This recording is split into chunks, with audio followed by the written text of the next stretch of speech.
رژېدلې پاڼې.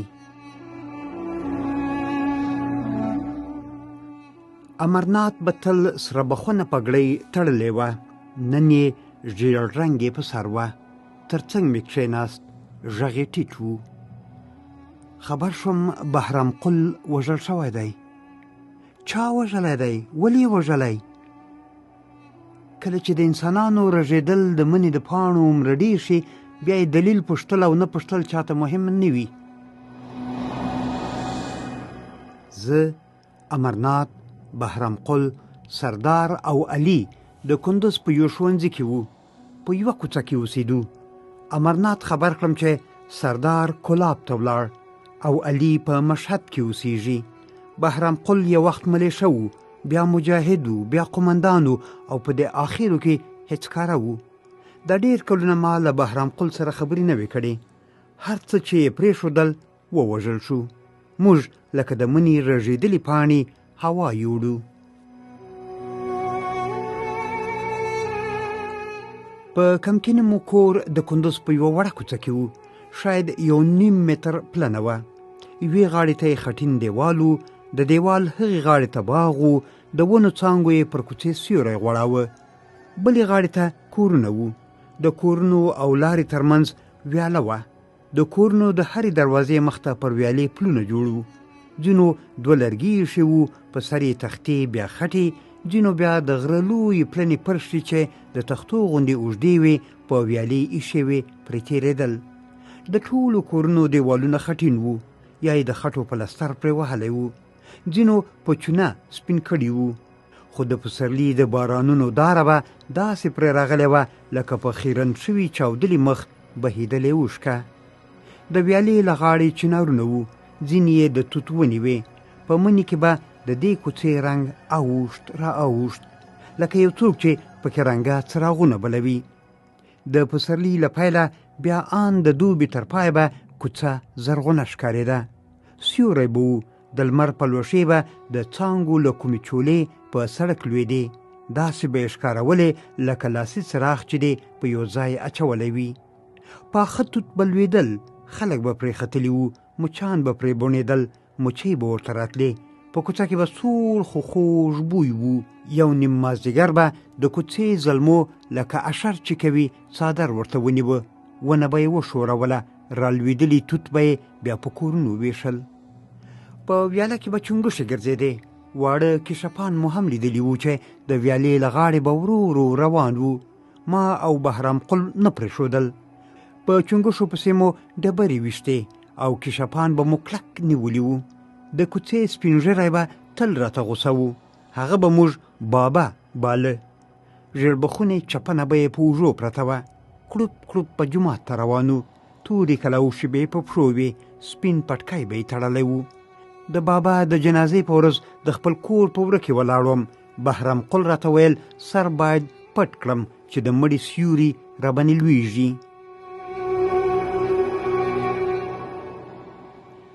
په مني به چې پاڼې ژېړې شوې، خټین دیوالونه، رالوېدلې پاڼې او زنګ وهلې دروازې به داسې ښکارېدې لکه عکس ته چې ګورې. پاڼې چا نه ټولولې. د کوڅې په اوسېدونکو کې چا څاروي نه درلودل. شپانه هم په هغه لاره نه راتلل. پاڼې به پرتې وې. ځینو به د خپل کور له مخې پاڼې ویالې ته پورې وهلې، نورې به پر ځای پرتې وې. ما به راټولولې. ما ته ښې ښکارېدې، ژېړې سرې بخونې، د پاڼو رګونه، نه پوهېږم څه شی یې ښه راته ښکارېدل. بویولې مې، د څه شي بوی یې و نه پوهېږم. بهرام قل په همدې کوڅه کې اوسېده. ما او ده به وچې پاڼې سوځولې، د لوګي بوی یې خوندور و.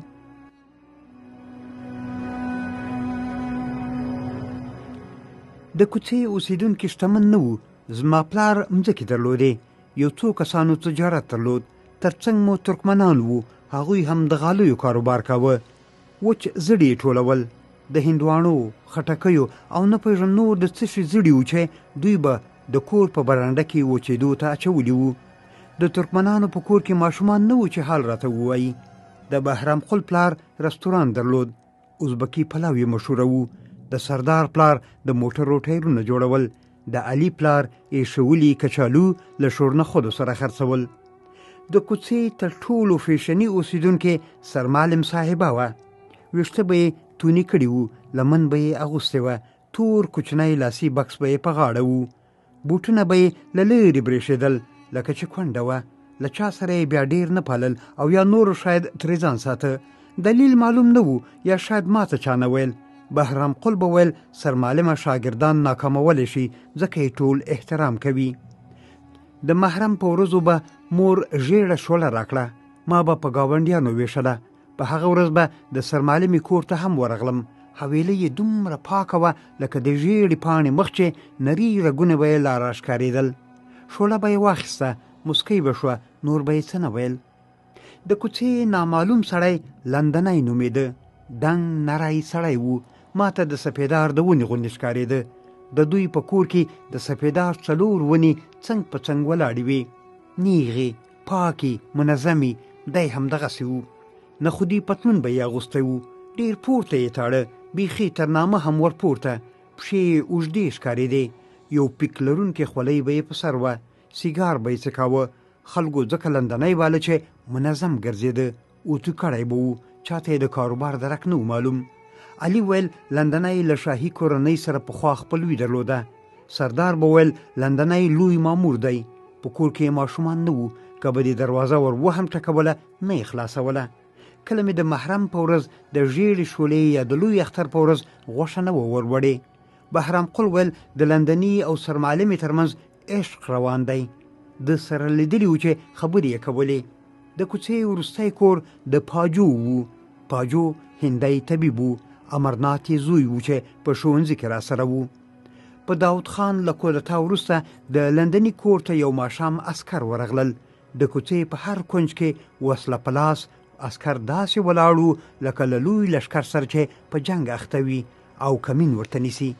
لندنی یې لاس تړلی رهي کړ. څو ورځې وروسته د سرمعلمې د کور وره ته هم کولپ ولوېد. معلومه نه شو چې هغه چیرې لاړه. بهرام قل ویل پلار یې وایي چې دا په لندني مینه وه، هغه چې ونیول شو دا وډاره شوه. ما چې په کور کې دا خبره وکړه راپورې ویې خندل.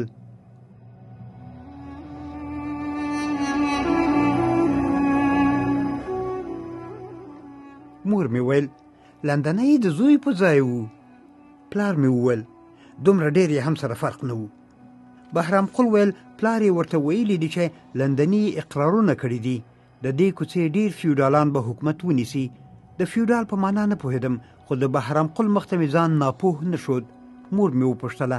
هغې راته وویل هغه خلک یادوي چې پلان لري. پلان مې نه ولیدلي. د لندني د کور له منځه هم نه خبر چې پلان پکې شته که نه.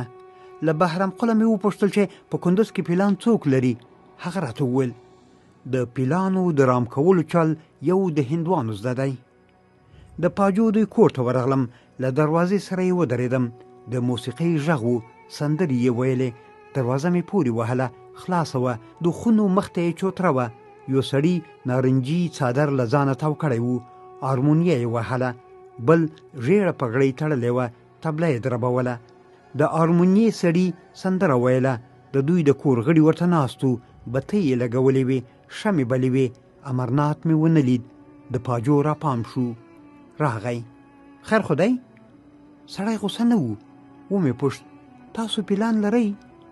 نه دلته پلان له کومه شو، ځه موږ عبادت کوو، بله ورځ راشه.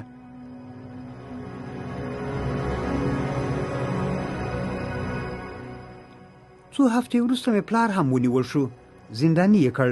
موږ تر هغو په کندوز کې وو چې زه د عسکري عمر ته نږدې شوم. پلار مې بیا چا ونه لید.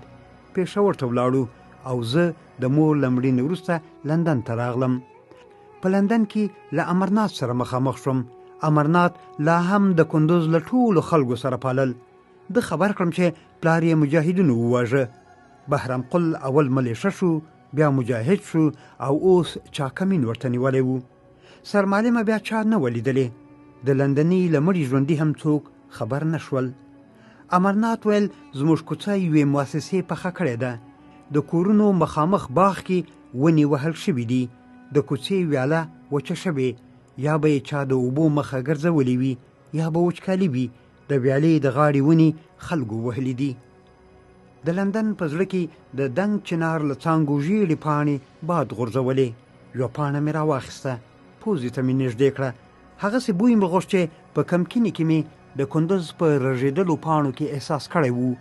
باد په پاڼو لوبې کولې، نڅولې یې او بیلولې یې.